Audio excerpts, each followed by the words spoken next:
Well, now definitely a disturbing piece of news for those of us in this part of the world. Latest research shows East Asians have a greater risk of developing dementia and Alzheimer's disease than Westerners.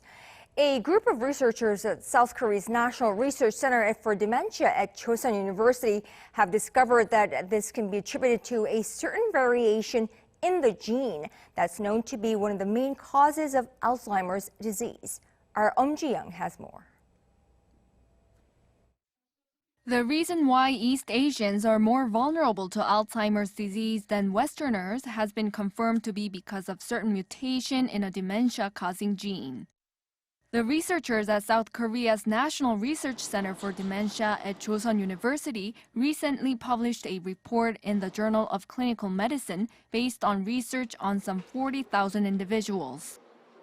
They discovered that a certain variation in a gene called ApoE4 is the cause of ethnic differences in the risk of getting Alzheimer's disease.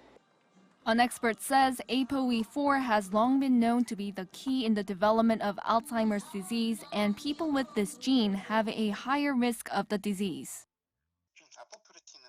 ApoE4 is responsible for creating a protein that carries cholesterol and other fats in our bloodstream.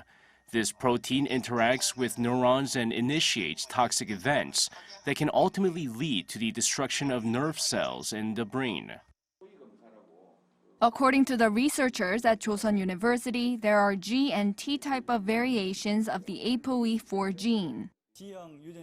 People with a T-type gene variation in their ApoE gene are roughly 2.5 times more susceptible to dementia than those with a G-type variation.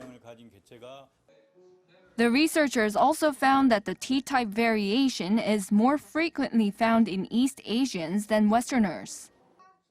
Roughly 7 out of 10 East Asians had this type of variation in their ApoE4 gene. As a countermeasure, the researchers developed a technique using mouth swabs to predict the risk of Alzheimer's disease. Over the past 8 years, we have invested a large amount of funds and gathered data to develop AI-based dementia prediction technology. Accordingly, we have compiled the largest amount of full-range data in Asia. Since roughly 10% of people over 65 are currently suffering from dementia in South Korea, these findings are expected to play a significant role in tackling the disease in the future. Eum Ji-young, Arirang News.